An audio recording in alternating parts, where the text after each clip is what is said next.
Hi there, Dr. Rajeev Iyer here from IMG Secrets, where we try to answer all your questions. So you know how to plan your career and succeed. So I welcome you all to this live session, both live viewers and returning viewers. Now, if you want to ask questions, there are two options. You can either post your text as a question, or I'm going to share a link here that you can use to join. But remember, if you use this link, your audio and video are both going to be visible. Okay, so I just want to make sure you're aware of that. Let me type that. Okay, cool. All right, so one of the questions that's been coming up is, I just want to say hi to Kumar for joining. Hi Kumar, thanks for joining. So one of the questions that's been coming up is regarding fellowships. There's been a bit of confusion amongst IMGs as to what this fellowship is, who is eligible, and how this is going to help with your life. Now, first of all, fellowships are what we call as super specializations. This is meant for people who have already completed their residency programs in their home countries. There are exceptions, but those are far and few. So more often than not, you finish your PG from your home country, you do a fellowship. The benefits. If you do a fellowship in the USA or Canada, now you can say that you're actually used to this system. This gets you money. This builds your CV in an excellent way. So when you apply for your next steps, which could be another fellowship, residency, consultant position, this is going to make a huge difference in your career. Okay, so actually we have someone trying to join here. So let's see what's going on. All right. Is this Dr. Gallo? Did I get that right?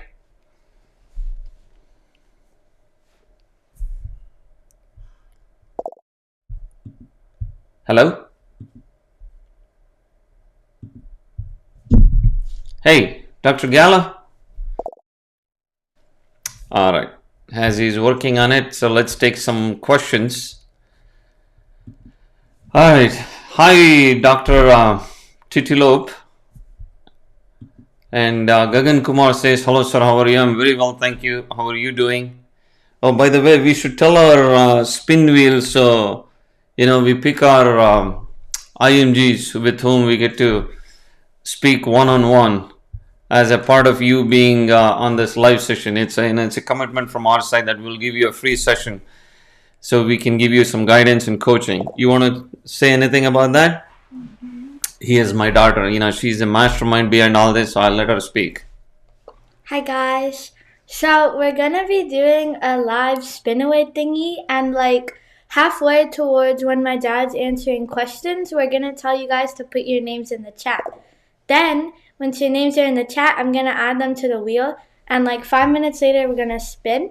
And the person that wins gets a free coaching session. So make sure you stay till that part. Yeah. Cool. Bye. All right.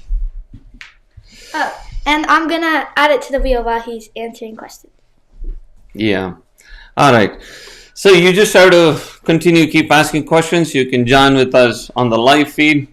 And I'll take this question from Dr. Neeraj, which says, what is the job scenario like in Canada for an IMG after anesthetic fellowships from Canada? Percentage of people getting jobs there. So right now, we've been, not just we, but the whole community has been discussing this is a fantastic time to be an anesthesiologist because there is a huge shortage of anesthesiologists, both in the USA and Canada. So I don't know your CV, your profile, but if you get a Canadian fellowship, it's going to put you at a pretty good position to explore the alternate entry path program in the USA or the province-based specialist in Canada. There is a huge shortage. If there is any time in the last many years I have seen, then this is the time for anesthesia. All right. Dr. Arman says, good evening. Good evening. All right. Dr. Jyoti asks, hi, what are the requirements for research fellowship? Should we clear USMLE for that? What will we get paid during research fellowship period? I have 2 year experience in research work. Great question. You do not need any exams for applying for a research fellowship. This is same for the US or Canada. If you have a research experience, it always helps you in securing a job. You usually get paid based on your years of experience. The way we categorize this as is saying how many years after PG or after MBBS or your medical school are you doing the research work. So based on that, if someone has just completed their, let's say, medical school, we would call them PGY1 when they're doing the research fellowship. They're not PGY1, but in terms of paying them, we would pay them as a PGY1. And similarly, if someone has completed the PG from their home country and now apply for a research fellowship, you might be looking at a pay equivalent to a PGY3, PGY4 or 5 or whatever it is. So that's how the pay is based. All right. So Tejas Patil says, hi sir. Hi Tejas Patil. Ankit Verma asks, does doing PG from India help in USMLE in matching, or is it a wasted effort? Well, if you do, see, first of all, you need to decide what is your long-term plan is. If your long-term plan is, let's say, staying in the US, I would say you're probably better off doing residency in the US. But whatever PG you do from India, depending on what PG you do, where you do it from, and what experiences you get during that PG, you could get eligible to either an alternate entry path program. Very few people are eligible for this, so I don't want to raise your hopes, but most often than not, this can be used as an experience when you apply for residency all over again. So I wouldn't necessarily say it's a wasted effort. It's just about channelizing what your long-term goal is and where you want to sit. Hopefully I answered your question.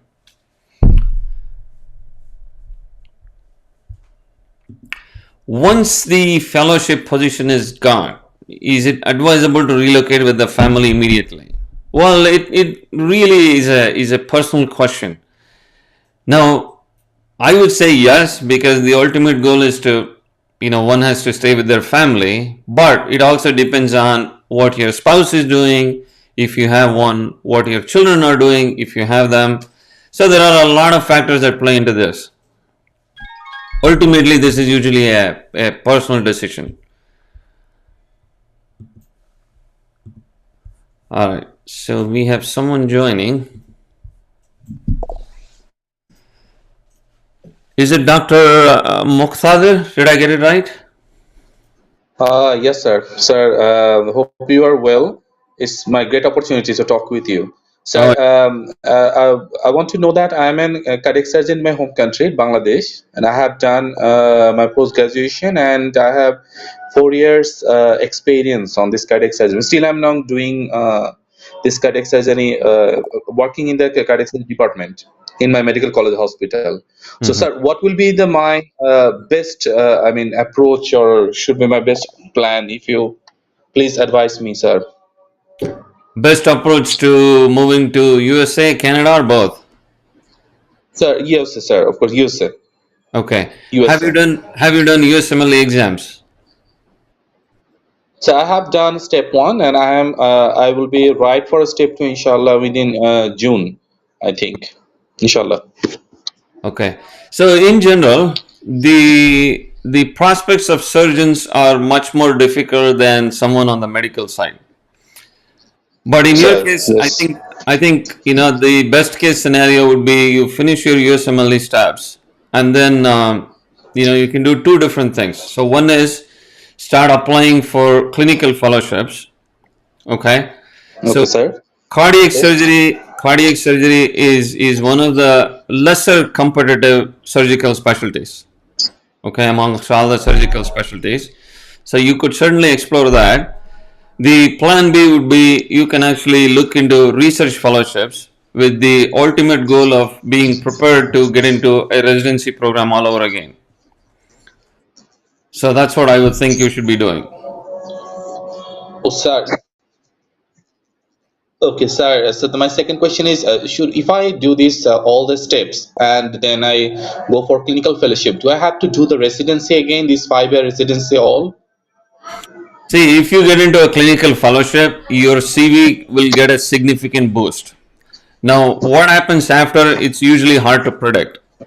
If you really excel in your fellowship, both clinically and you end up doing a lot of research Okay. projects, and there is a job opportunity that's open, you can always explore the job opportunity as a direct consultant physician. And this more commonly happens on the medical side. This does happen on the surgical side too, but remember that it's going to be a little more harder on the surgical side as compared to the medical side. But but bottom Got line, it, I sir. think you should aggressively try for clinical fellowship, keeping your research fellowship as plan B. Sir, so my third question is, sir. So you have uploaded one video that the Tennessee, Alabama, and others two state they have. I mean, make easy for not easy. Actually, they have changed their law for the IMG. I mean, the specialist. So, Mhm. do you think that that will applying in the Tennessee or Alabama as a cardiac surgeon will help me somehow? Well, so all these regulations are not based on specialization. Okay, so the law is passed, the law applies across all specializations. Now, that would depend on whether a particular hospital or a particular specialty has positions open. Okay, so either ways, I would say your first step should be to explore a clinical fellowship, which then can actually open your Sir. doors into either Tennessee or Chicago or Illinois or wherever it is. Sir, okay, sir. So Okay. thank you, sir. Thank you, sir, for your advice. That's really helped me a lot. It's really Yeah. helped me a lot, sir. All Thank you right. so much, Good luck with your sir. career. So I'm going to take another Good call. luck to you, sir. Yeah. Take care. Bye. Yes, sir. So let's take another call. Who's joining? Looks month.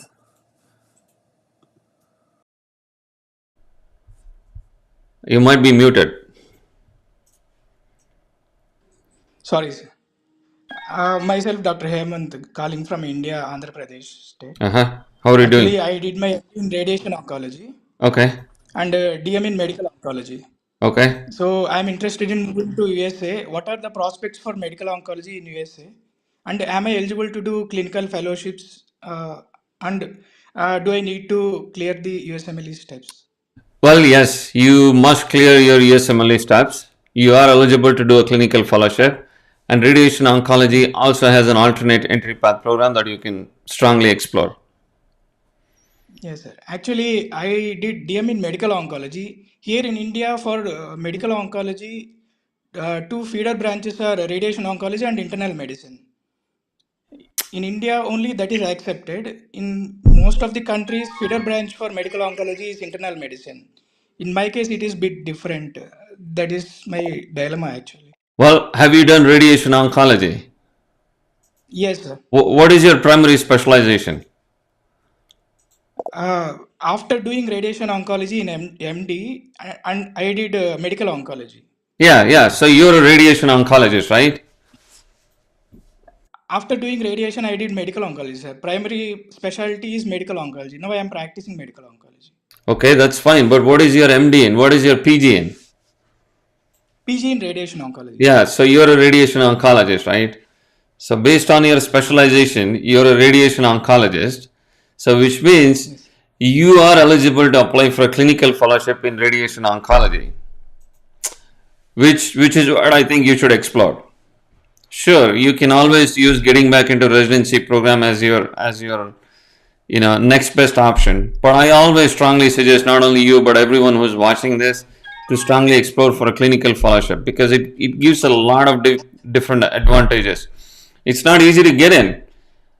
Of course, I understand that, but I always encourage you to strongly explore that option. Okay. Okay? But what are the prospects for medical oncology, sir? Actually, I am practicing now in medical oncology. No, I get it. So what I'm saying is your prospects are probably much more straightforward with radiation oncology, which is your primary specialization. So you may want to cash in on that. You may want to take the benefit of that. Now I understand you're practicing medical oncology, but make use of the benefit of your specialization in radiation oncology is what I'm saying. Again, I haven't looked at your CV, I haven't looked at your entire profile, but based on the information you're giving, I think that might be the reasonable approach. Okay, sir. Got it. And if you want to speak to us, then we can take a deeper dive and tell you exactly what steps to take. Sure, sir. Okay? Thank you, sir. All right, sir. Good luck. All right. Thanks for joining, by the way.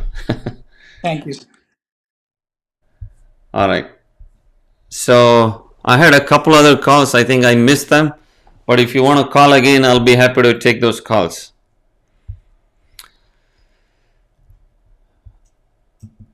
All right.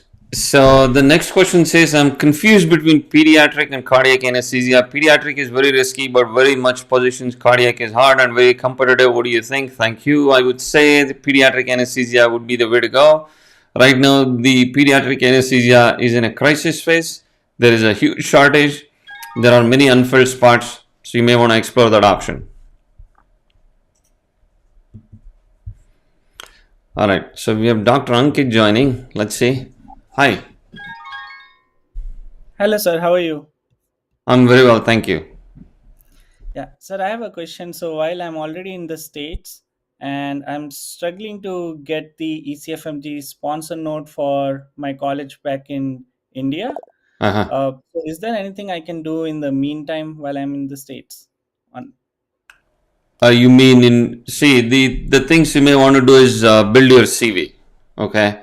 So the CV can be built in various different directions. So one is if I classify as big buckets, irrespective of what your specialty is, and this is true for all of you watching this. When you build your CV, think of it like you're building in research, you're building in education, and you're building in quality improvement and patient safety.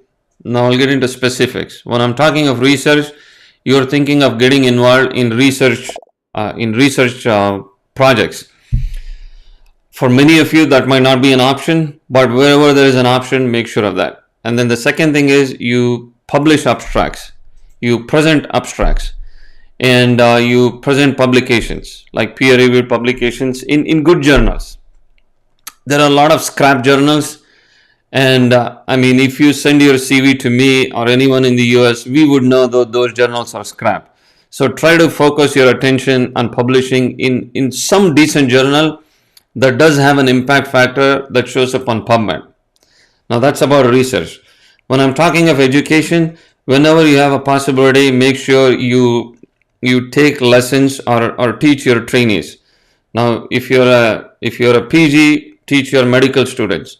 If you have finished your PG, teach your PGs, your medical students, and then teach the nurses, teach the technologists, irrespective of what your specialty is. Now, all these will give you a line in the CV. And when you think of QI and patient safety science, you would imply the same exact strategies in those. So you build your CV line by line, and every line on your CV adds to many times these may not make or break individually, but these can add significant things on your CV. So that's how you slowly expand your CV. Okay. Yeah. Thank you so much. All right. Cool. Good luck with your career. Thank you. Bye. All right. Next question, Dr. Kumar asks, how important are publications for obtaining a fellowship in the USA? So I would say they're pretty important. Now, we've seen people get fellowships without publications. But if someone has publications, the chance of them getting a fellowship can go up. Because when these US or Canada is trying to hire people from outside, they're actually looking at something special because everyone does clinical work during part of their PG. So these are the things that actually add to your profile. All right. The next question says, how much were you supported by the hospital after you were given the fellowship, accommodation and all? The hospital doesn't give any accommodations. Okay, they give a pay, and then you decide your life based on that. So you get a salary, and then where you stay, how you stay, all that is up to you. All right. The next question is Dr. Srivastava asks, I got a PR of Canada and I'm interested in one-on-one session of IMG, but I'm confused in picking one. Kindly help me on this. Okay.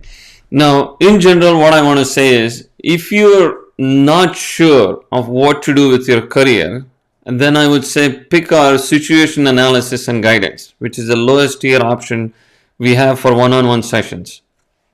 But on the other hand, if you're very clear that I want to go through a fellowship, I want to apply for a consultant position, I want help with residency, then you could go with the full package.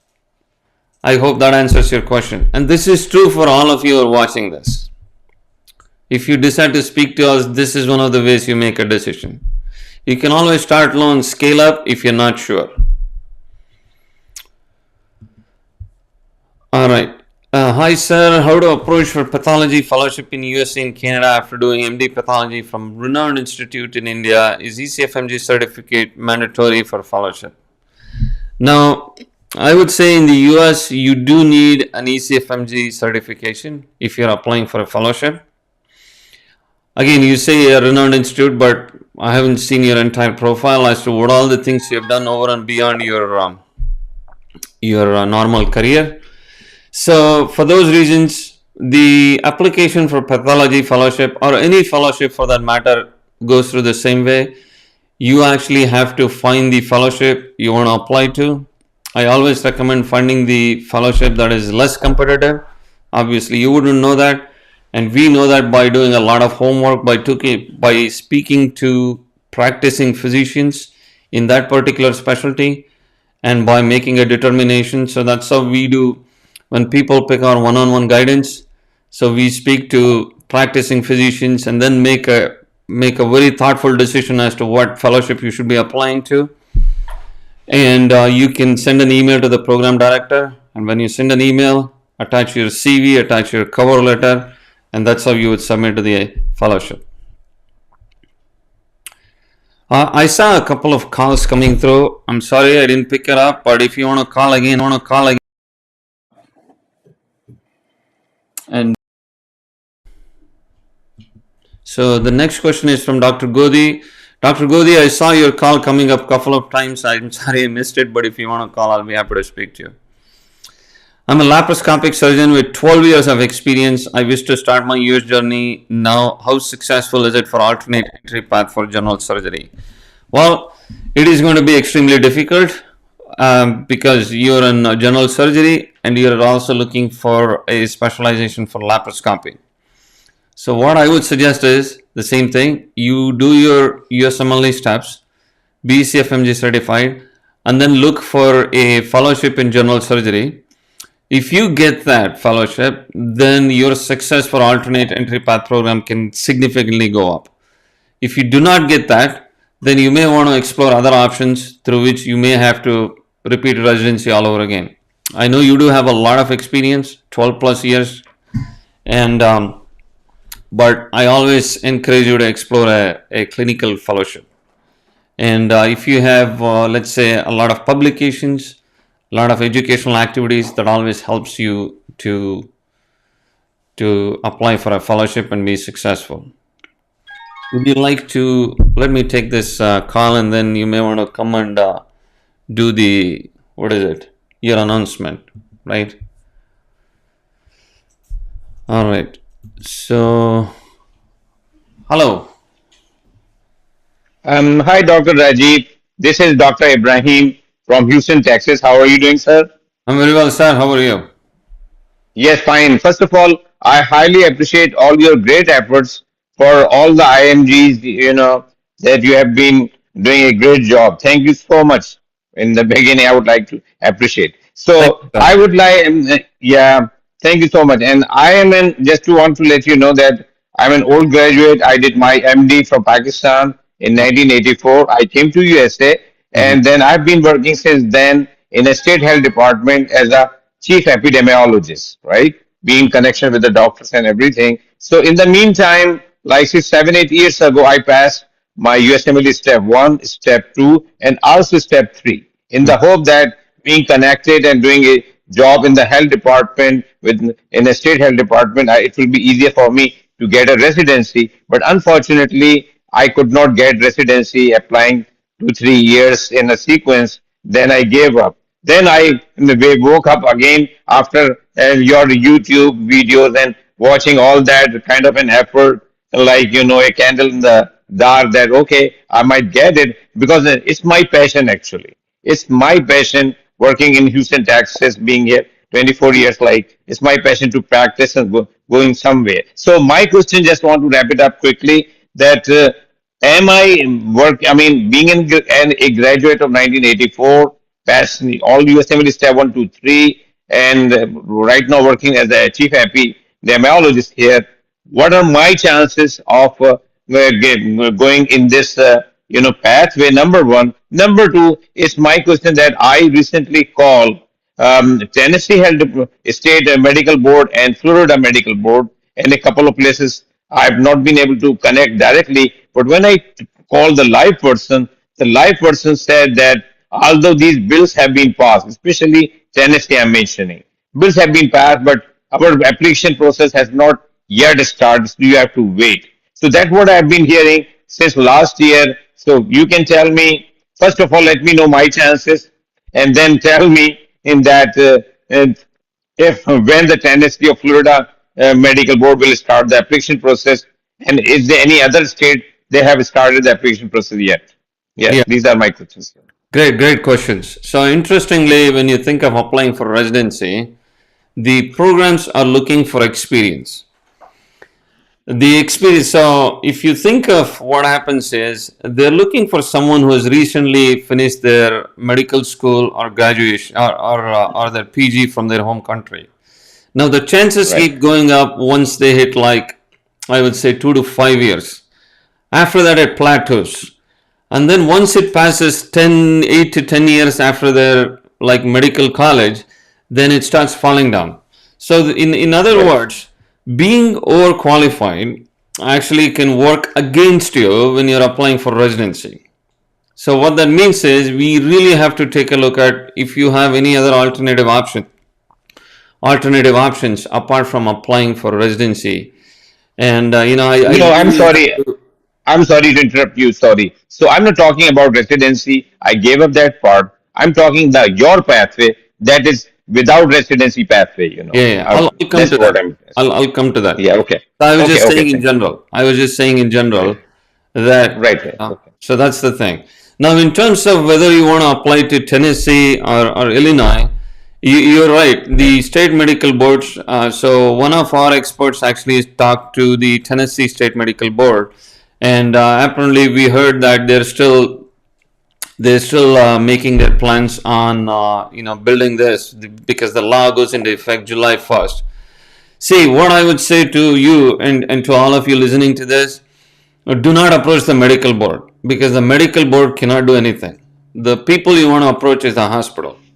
If the hospital gives you a job, then you'll get a license. So the licensing agency cannot issue a license on their own because you're coming from out of system. So to all the IMGs, I would say focus on getting a position, not worry about what is going on at the level of state medical board. So let them deal with that. You focus on your application, put a strong application, get a position, then you'll get a license. So that's how you should approach to, sir. I'm sorry. So you mean contacting directly to the hospitals? Those have residency program in any of the states directly without going through the medical board, No, right? I'm not talking of residency.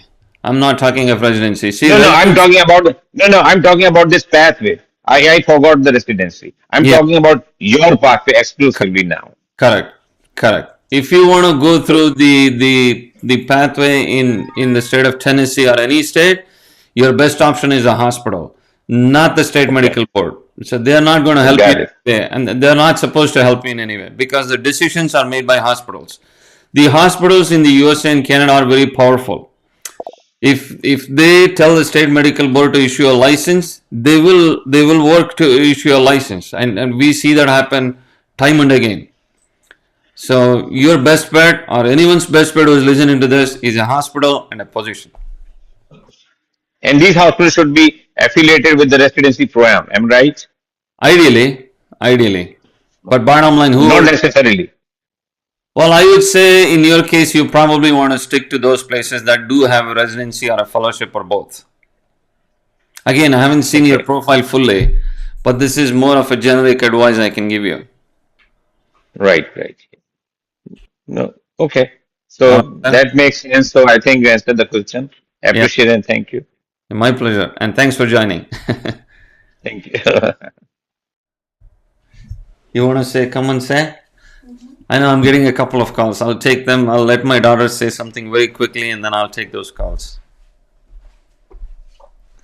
Okay, so we're gonna be doing our giveaway wheel spin, and what you all have to do right now is you have to go to the chat and put your names in the chat so I can add you to the wheel, and then we're gonna spin and pick our lucky winner. Perfect. Yeah. Awesome. All right. I'm going to take a call from, I see the ringing is from Dr. Manisha. Let's see. Hello, Dr. Manisha. How are you doing? Sir, actually, I am already in United States on a dependent visa. Sir, while I am preparing for my steps, is there anything I can do in the meantime to build my CV? Yeah, I just mentioned this a couple minutes ago that you may want to focus your CV in three different buckets. One is research, education, quality improvement, and patient safety. So you may want to build your research profile. If you're not working, I know that's going to be hard. In your case, I think you can focus on trying to get involved with some publications which you can have. Now, the one of the publications that some of you who are not working, who are not affiliated in any hospitals can do is actually a review article. It can be a systematic review, it can be a narrative review, or it can be a meta-analysis, because you don't need any affiliation with any hospitals for that. The other thing you can do is any correspondence. There are a lot of journals which are now accepting your thoughts, your opinions, so you can do those, all of these ads. The other thing you can do is attend conferences, okay, in your specialization or whatever specialization you're interested in, and try to build some connections there. Since you're already in the US, so go to the major conferences in your particular specialty of interest, so that can actually help you build your profile as well. Sir, there is one more problem. Actually, my college is not yet ECFMG certified. So, can I do all of these things without ECFMG certifications? You mean you don't have a sponsor note yet? Yeah, Oh that's yeah, right. absolutely. So while your college is working on getting a sponsor node, you want to keep building your CV line after line after line by doing all this. It has nothing to do with your college. In fact, all these things can be done, whoever can do this. Thank you, sir. I was very worried about that. Yeah, Thank you. sure. All right. Thank you Okay, and have good a nice day. luck. Thank you, sir. Bye. Bye. All right. Let's take another call from, is this Dr. Shazia? Hello. Dr. Shazia, you're online. Yeah. Can you hear me? Do you have a question?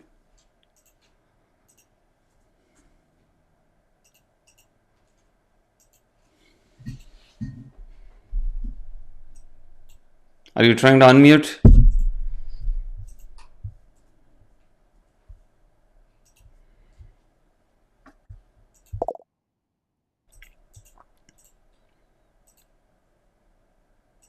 I can hear you. You can speak if you have a question.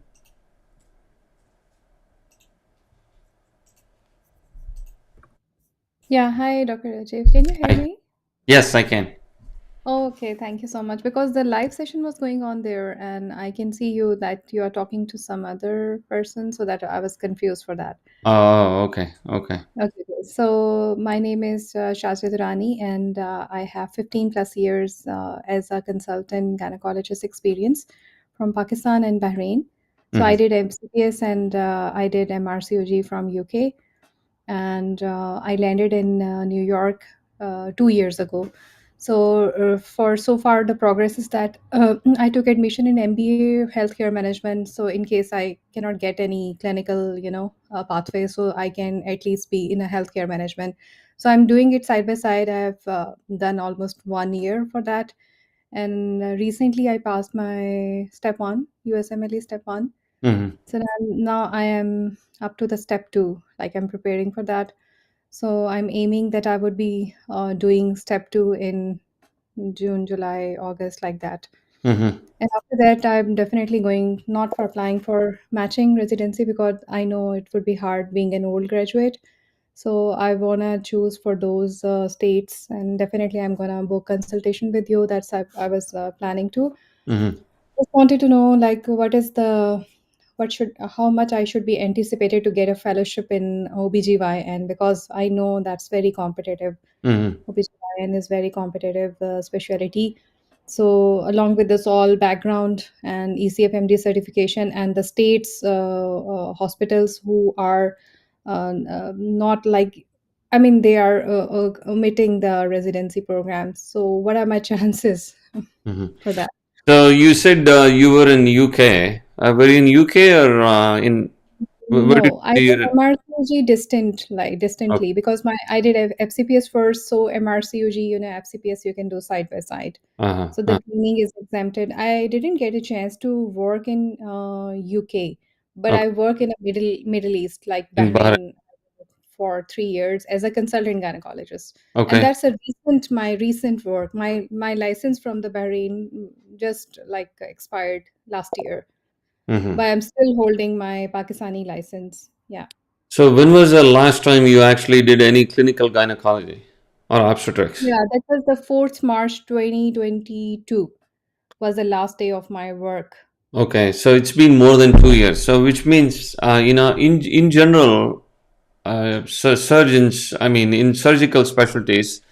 I mean, you know surgeons. Or I should say, I know surgeons more than you because I'm an anesthesiologist. Uh-huh. They like someone who has actually been very active in the surgical field. Yeah, So they look for recency of practice.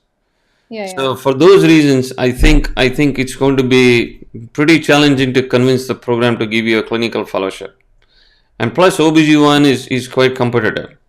Any Yes, surgical specialties like OBGYN can be tricky. it So, can be uh, tricky, but is it possible to get it? And what are the other options then? What other well, I would specialties I can choose? I would never say the chance is zero because Mhm. you're eligible to apply, but the chances are very slim.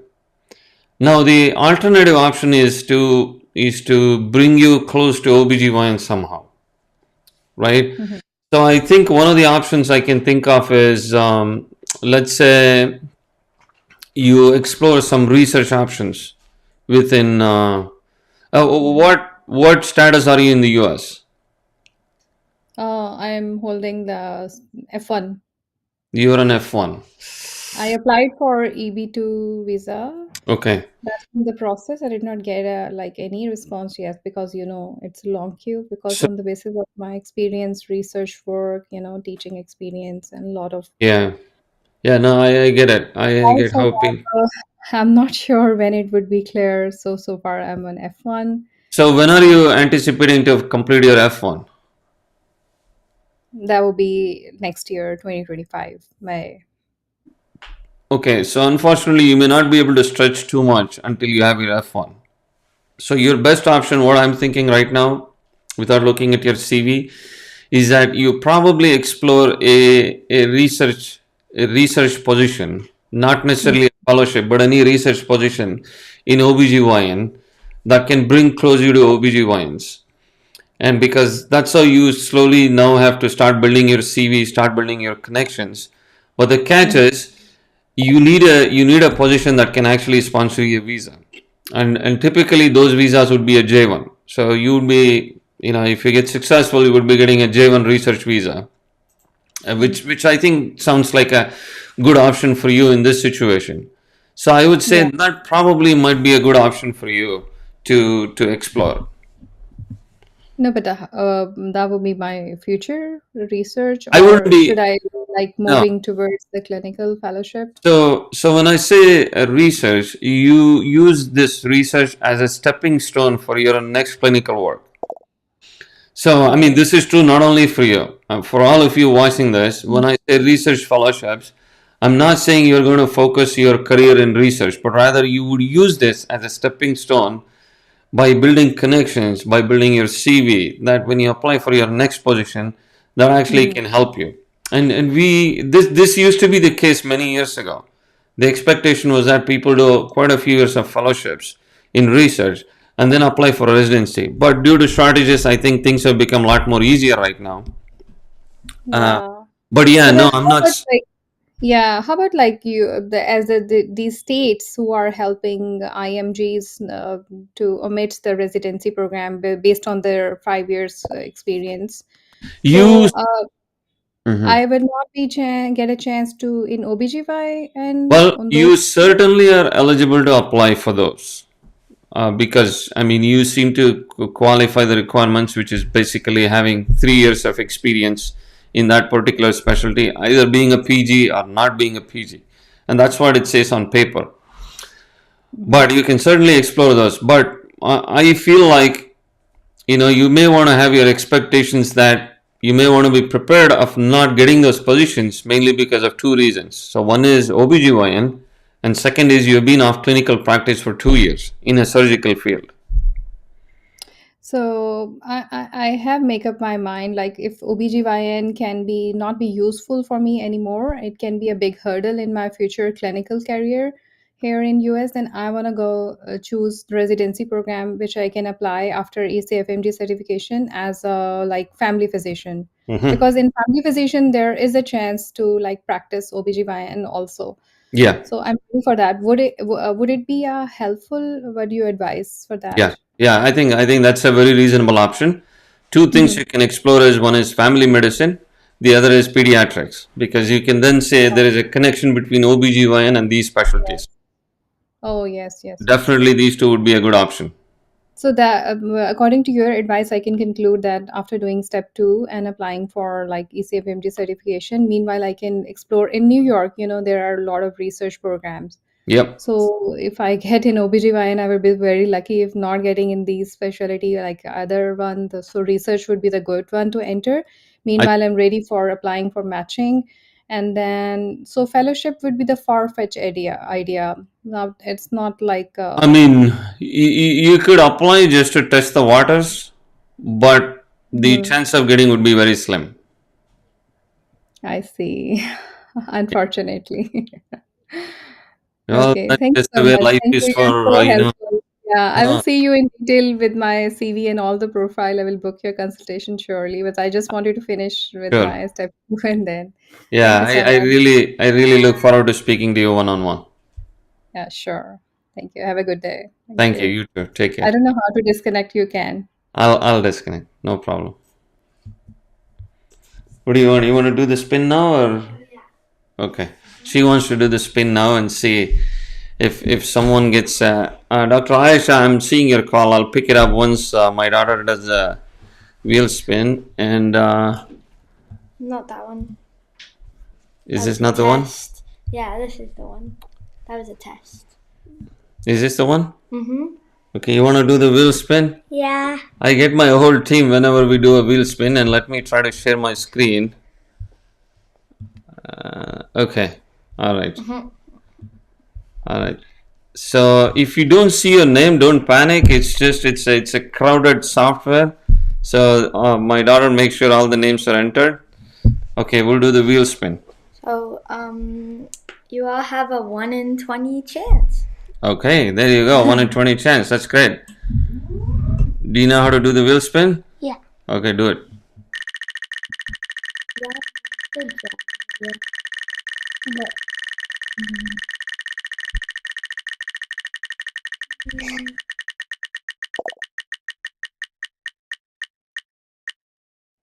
All right. So we have Dr. Anubhav Sharma. Dr. Sharma, what you do is you can, congratulations, exciting. I look forward to speaking to you one on one. And what you do is you can put an email at contactus@imgsecrets.com. Okay, that's our team's email, and then we will go from there in order to schedule an appointment. Okay, cool. All right, let's take our next question. All right, we have Dr. Aisha. Yes, Dr. Rajeev, can you hear me? I can hear you. It's nice meeting you. Thanks for Okay. joining. Yeah, I was desperately trying to talk to you. Actually, I'm from Pakistan. My name is Aisha Khan, Dr. Aisha Khan. I've done my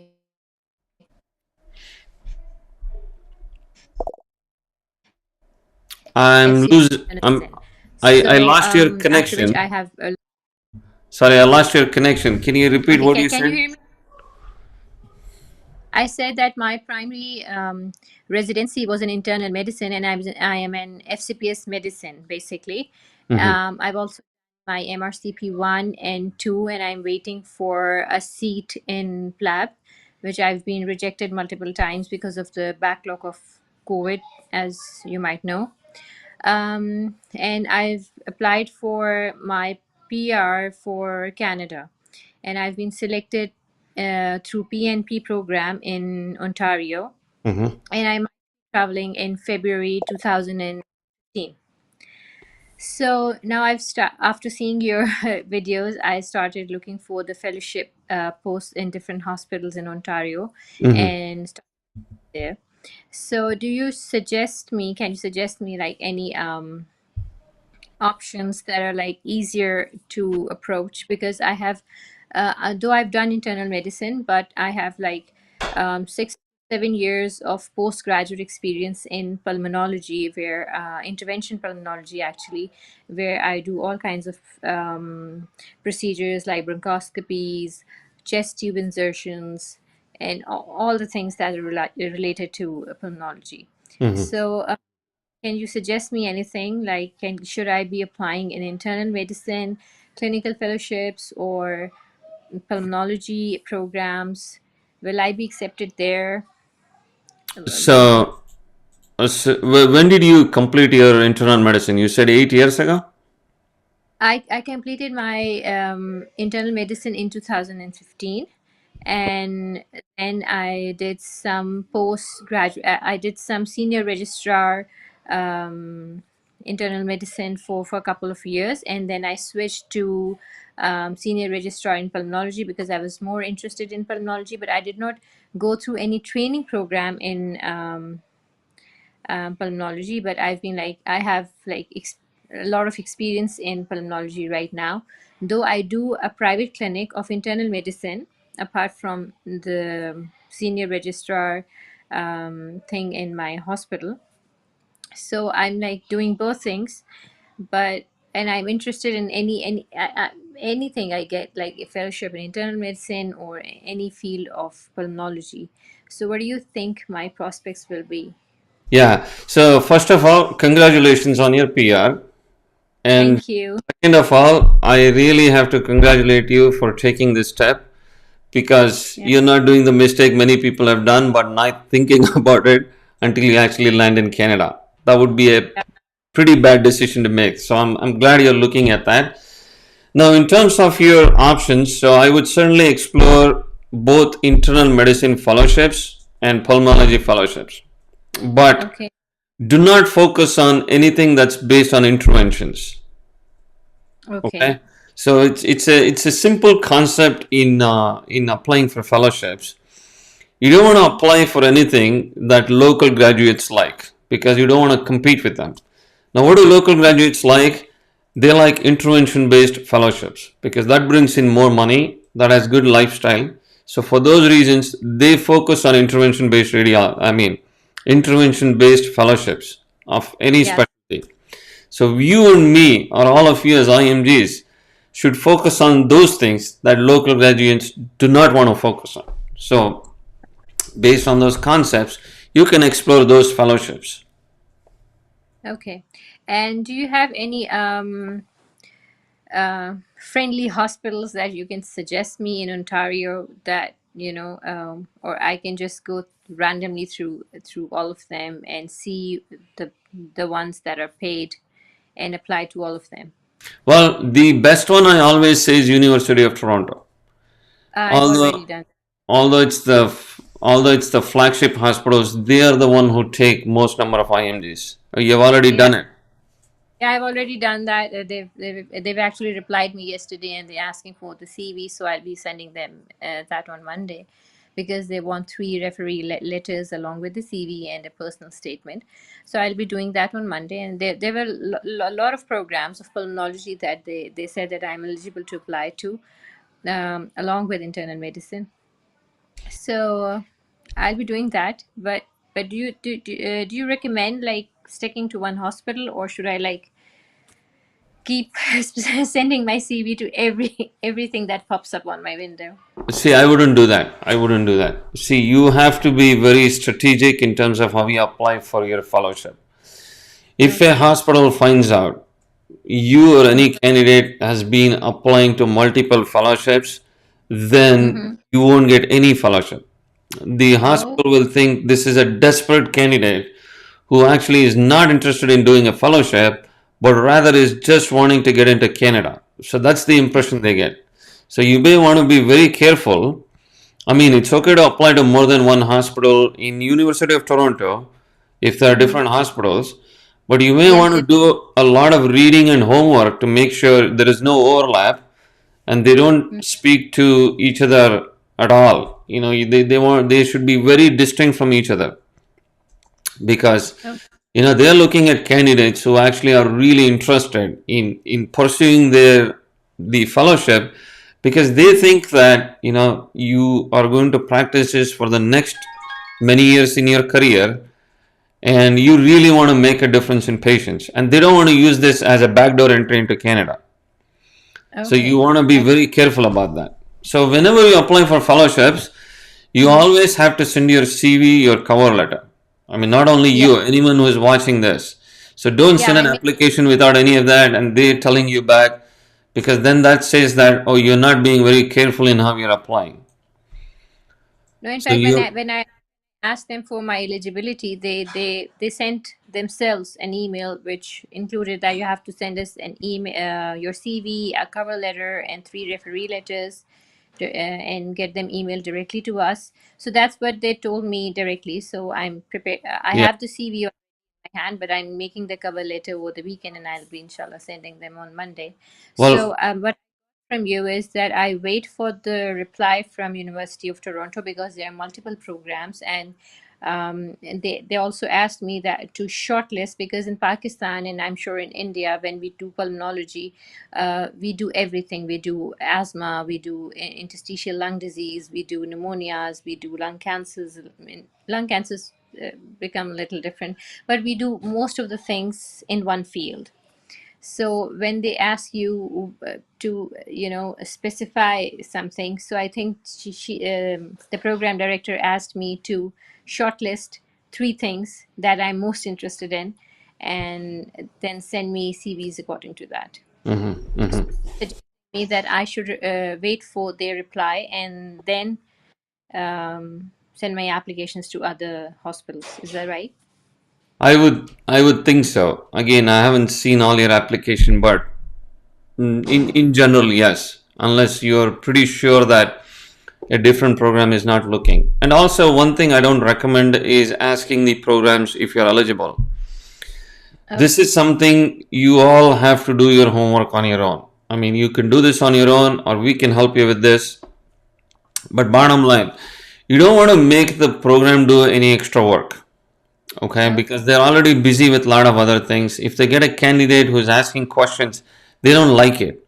So do all your homework. Once you decide on a fellowship, go strong with your application, with your amazing CV, cover letter, everything. And let them say, if they don't take it, sure, let them know. They may not many times respond back, in which case you can always follow up with them. But Mhm. try to do all the homework on your own, or get someone's help to do this. You Don't. on board with that because I think I don't have much time and I don't want to be land. I don't want to land in Canada with nothing in my hand. So I'll be seeing you soon. Yeah. If you want to take our help, we'll be more than glad to assist you, and I look forward to speaking to you. Okay. Thank you so much, Dr. Raj, Thank you for for your time. joining. My pleasure. Bye. Bye. All right. We have another call. Looks like this is Dr. Omar. Hey, Dr. Omar.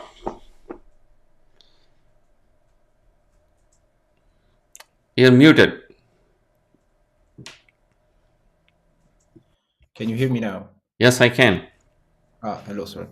So my question was, and is so basically, I'm an anesthesiology resident in Germany right now, and I already have passed the USMLE step 1, 2, and back at the time was 2CS, and I'm already ECFMG certified. And I have a lot of questions about the alternate entry pathway for the anesthesiologist and how that works basically. Okay. I know that for fellowship, need to apply if I got this correct, but for the AEP we need to send emails. Is that right? For the what? Sorry. For the alternate entry pathway. Yes, for the alternate entry path program, and your German training is going to significantly help you with that. And you would apply to the programs, but you do have to have your completed training for that from your from Germany, based on which you could do that. Sorry, I'm trying to troubleshoot my video. I don't know what happened, but I'm able to hear you. Okay. And during those 4 years, because I've read that it's 4 years, do we do fellowships? Do we do clinical research, or we do education, or basically a mix of all of that? And do we stay like fellows during those 4 years, or can we move up the food chain? That's a fantastic question. It's up to the hospital how they want to structure this. So basically, they can do it as a clinical fellow, or as a consultant, or an attending physician, or a combination of both. So in my experience, people usually get started as being a fellow, and then they transition to being an attending. I see. Yeah. And what would be the best, not the best, but let's just say attainable fellowship for anesthesia in the US for foreign graduates? Well, there are quite a few right now. Especially anesthesia has a lot of shortages going on. So the prospects for having an anesthesia fellowship is actually quite significantly good right now. So there are a lot of options you can explore. So it comes to the point that whatever you're interested in, you might be able to go in. A pediatric is going through a huge shortage, and I can say that being a pediatric anesthesiologist myself, that we are having quite a bit of shortages. And there are many other subspecialties. Even we hear about cardiac in some hospitals having problems. So there are quite a few hospitals going through these issues. Understood. Yeah.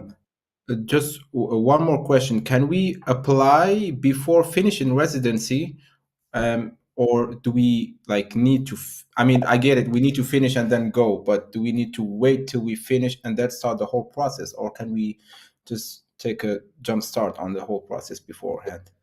Well, you could actually get started, but I would say, focus on building your CV, and focus on.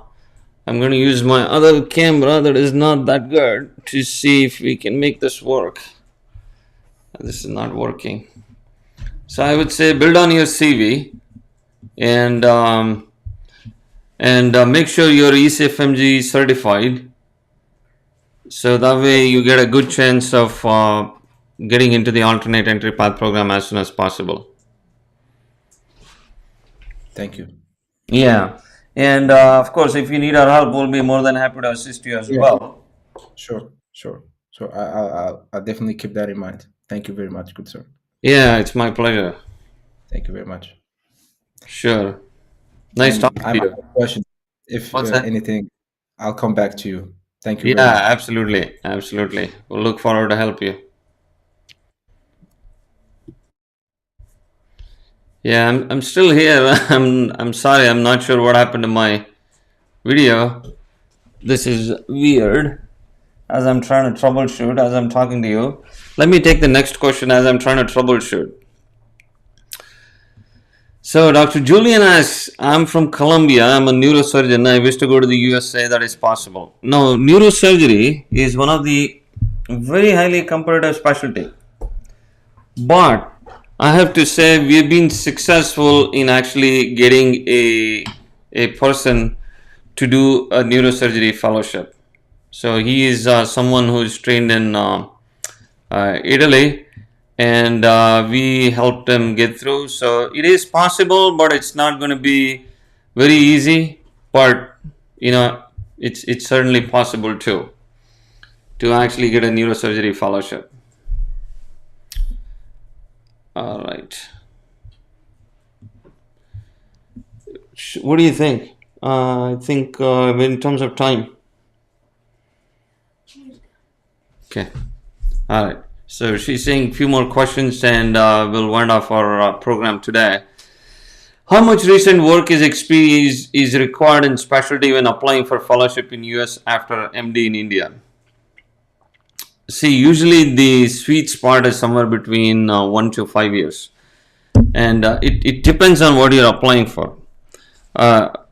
So what specialty fellowship you're applying for, and have you shown any recent experience or recent, for example, let's say you're applying for cardiac anesthesia. So one thing they would see is, do you have any recent experience in cardiac anesthesia? And why should the program give you cardiac anesthesia? So these are some of the things they're constantly looking for, which you may want to do.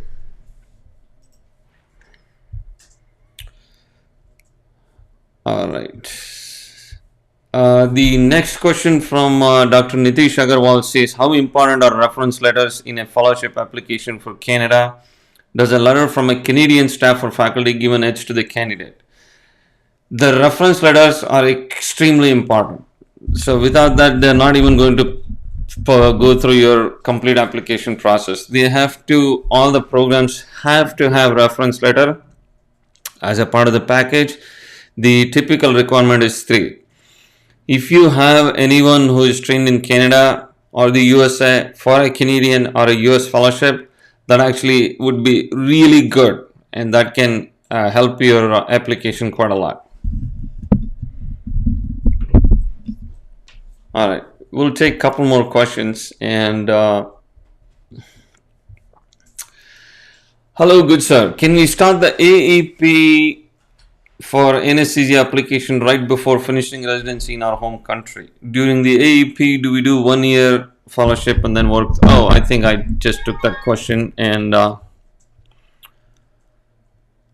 getting a call again from Dr. Syed. Did we not talk to you just now? Let's see. Yes, sir. Yes, Dr. Rajeev, Dr. Ibrahim, just one question I'm left with, if you don't mind. Yeah. So my question is that you mentioned that instead of going to state medical boards, it is better to have an approach with the hospitals, right? That's what you said. That is correct.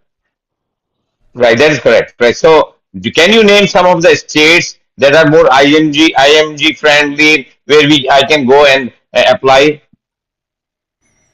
So right now there are a lot of states that have been proposing some regulations. I think if I were you, I would focus on Tennessee, Illinois, and probably Florida too.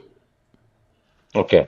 The rest of the states are still working on bringing their regulations, but I would say Tennessee for sure, and perhaps Illinois. And Illinois and Florida, I can see that. Maybe Florida. So Tennessee and Illinois more. So you know the people that who have started this process already or not on the way now. No, to our knowledge, the hospitals have not taken anyone in this pathway. Right now. Okay. So Also, you so have we to remember. Also, you have to remember there is a law, but that does not mean the hospitals have to follow this. Now, I use this example. I mentioned this last time also. Let's say you drive a car. You have to follow a lot of rules of driving a car. You don't have a car, then you don't have to worry about which side you're driving. So right, that's the right. hospitals have the autonomy to choose whether they have to follow this or not follow this. But if they decide to follow this, then yes, this is the regulations. But right now, people have not. I mean, there's not examples of the IMGs where who have started in a job in their hospital at this moment. I mean, Through this abbreviated pathway, not to our knowledge yet. so we can just ask the hospitals if they are taking the application and when they can start. We can start with them, right? That's Yeah, what that's we can do. right. I mean, we've been starting to support applications from some IMGs. We are currently working their applications to submit these into Tennessee programs, Illinois programs through various specialties, hoping that once the law kicks in, these IMGs can get absorbed into the system. And no, these are the IMGs we are helping who have not done residency, but who have established an experience in one or the other specialties. And we're just guiding them through these. And as we learn more, obviously, I will share this.